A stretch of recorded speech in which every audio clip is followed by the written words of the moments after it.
Yes. ഇനി ആരോഗ്യ കേരളം, ബാക്കി പറ.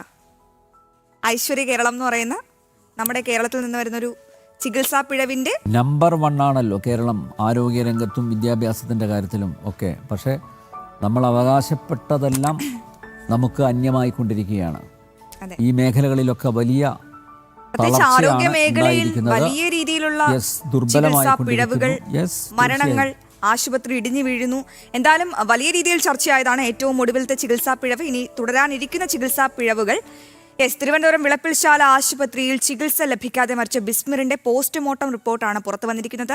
ശരീരത്തിൽ ഓക്സിജന്റെ അളവ് കുറഞ്ഞതാണ് മരണകാരണം.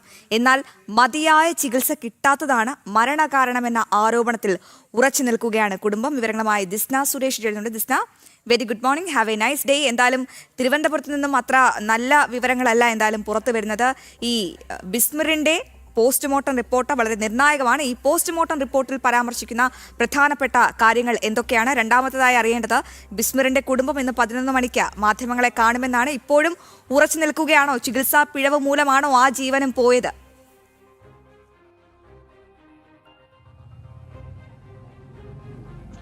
Aswathy, good morning. ആദ്യം തന്നെ നല്ലൊരു ദിവസം ആശംസിക്കുകയാണ്. ഇനി വാർത്തയിലേക്ക് കടക്കാം. അശ്വതി സൂചിപ്പിച്ചതുപോലെ തന്നെ ആരോഗ്യ കേരളം നമ്പർ 1 എന്ന് അവകാശപ്പെടുന്ന ഒരു സ്ഥലത്താണ് ഏറ്റവും അവസാനമായി ഒരാളുടെ കൂടി ജീവൻ കവർന്നിരിക്കുന്നത്. അതും വിളപ്പിൽശാലയിലെ ബിസ്മിർ. സ്വിഗ്ഗി തൊഴിലാളികളാണ്. ആകെ കുടുംബത്തിനുണ്ടായ ഒരു അത്താണിയാണ് എന്ന് തന്നെയാണ് ഏറ്റവും എടുത്തു പറയേണ്ടത്. അവരുടെ കുടുംബം വലിയ രീതിയിൽ ഇപ്പോൾ സാമ്പത്തിക ബുദ്ധിമുട്ടുകളൊക്കെ അനുഭവിക്കുകയാണ്. കഴിഞ്ഞ ദിവസം പ്രസ് ക്ലബ്ബിൽ അവരൊരു വാർത്താ സമ്മേളനം നടത്തിയിരുന്നു. കുടുംബം ആരോപിക്കുന്നത് നിയമ നടപടിയുമായി അവർ മുന്നോട്ട് പോകുമെന്നത് തന്നെയാണ്. എന്തായാലും കുടുംബത്തിന്റെ ആരോപണം ശരിവെക്കുന്ന തരത്തിലുള്ള ഒരു പോസ്റ്റ്മോർട്ടം റിപ്പോർട്ടും പുറത്തു വന്നിരിക്കുന്നു. ഓക്സിജന്റെ അളവ് കുറഞ്ഞിരിക്കുന്നു. അതോടൊപ്പം തന്നെ അതാണ് ഇത്തരത്തിലൊരു ഹൃദയാഘാതത്തിലേക്ക് എത്തിയതെന്നും ഹൃദയ സംബന്ധമായ അസുഖമാണ് ഇത്തരത്തിലൊരു മരണത്തിലേക്ക് നയിച്ചത് എന്നൊരു കാര്യം തന്നെയാണ് പോസ്റ്റ്മോർട്ടം റിപ്പോർട്ടിൽ പ്രധാനമായും എടുത്തു പറഞ്ഞിരിക്കുന്നത്. ശ്രുതി, ഇന്ന് 11 മണിയോടുകൂടി വിളപ്പിൽശാലയിലെ ബിസ്മിറിന്റെ വീട്ടിൽ വെച്ച് അവർ മാധ്യമങ്ങളെ കാണുന്നുണ്ട്. അവർ പ്രധാനമായും എടുത്തു പറയേണ്ടത് 16 ദിവസത്തിന് ശേഷമാണ് ഇത്തരത്തിലൊരു പോസ്റ്റ്മോർട്ടം റിപ്പോർട്ട് പുറത്തു വന്നത് എന്ന് തന്നെയാണ്. അതോടൊപ്പം തന്നെ ഏറ്റവും എടുത്തു പറയേണ്ടത് ഈ ആശുപത്രിയിലെ 2 ഡോക്ടർമാർ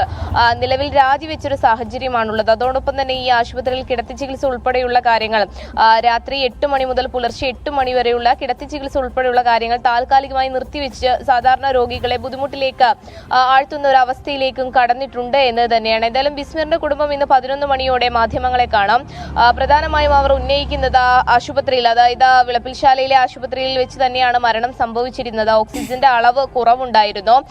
അതും ഈ പോസ്റ്റ്മോർട്ടം റിപ്പോർട്ടിൽ വളരെ വ്യക്തമായി കാണുകയാണ്. അങ്ങനെയാണെങ്കിൽ ആശുപത്രിയുടെ ഭാഗത്ത് നിന്ന് അനാസ്ഥ ഉണ്ടായിട്ടില്ല എന്നത് എങ്ങനെയാണ് മെഡിക്കൽ ഓഫീസർക്ക് റിപ്പോർട്ട് നൽകാൻ കഴിയുക എന്നൊരു ചോദ്യം തന്നെയാണ് പ്രധാനമായും ബിസ്മിറിന്റെ കുടുംബം ഉന്നയിക്കുന്നത്. എന്തായാലും നിയമ നടപടിയുമായി കുടുംബം മുന്നോട്ട് പോകുന്നു. ഞാൻ നേരത്തെ സൂചിപ്പിച്ചതുപോലെ തന്നെ 2 ഡോക്ടർമാർ, അന്ന് ഡ്യൂട്ടിയിൽ ഉണ്ടായിരുന്ന 2 ഡോക്ടർമാരല്ല രാജിവെച്ചത്, മറിച്ച് അവിടെ ജോലി ചെയ്യുന്ന 2 ഡോക്ടർമാരെ രാജിവെപ്പിച്ചുകൊണ്ട് ഇത്തരത്തിൽ താൽക്കാലികമായി ഈ മുഖരക്ഷിക്കാനുള്ള ഒരു ശ്രമത്തിലേക്കും ആരോഗ്യ വകുപ്പ് കടന്നിട്ടുണ്ട് എന്ന് തന്നെയാണ്. അത് വലിയ രീതിയിൽ സാധാരണക്കാരായ രോഗികളെ ബാധിക്കുന്നു. അപ്പോൾ ഈ ബിസ്മിറിന്റെ കുടുംബം ഉന്നയിക്കുന്ന കാര്യങ്ങളൊക്കെ തന്നെയും ശരിയായ രീതിയിലേക്കാണ് എന്തായാലും ബിസ്മിറിന്റെ കുടുംബത്തിന് മാധ്യമങ്ങളോട് എന്താണ് പറയാനുള്ളത് എന്ന് കാത്തിരുന്ന് കാണാം. ശരീരത്തിൽ ഓക്സിജന്റെ അളവ് കുറഞ്ഞതാണോ അതോ മതിയായ ചികിത്സ കിട്ടാത്തതാണോ മരണത്തിലേക്ക് നയിച്ചത് എന്ന് ഉയർന്നിരിക്കുന്ന ചോദ്യം.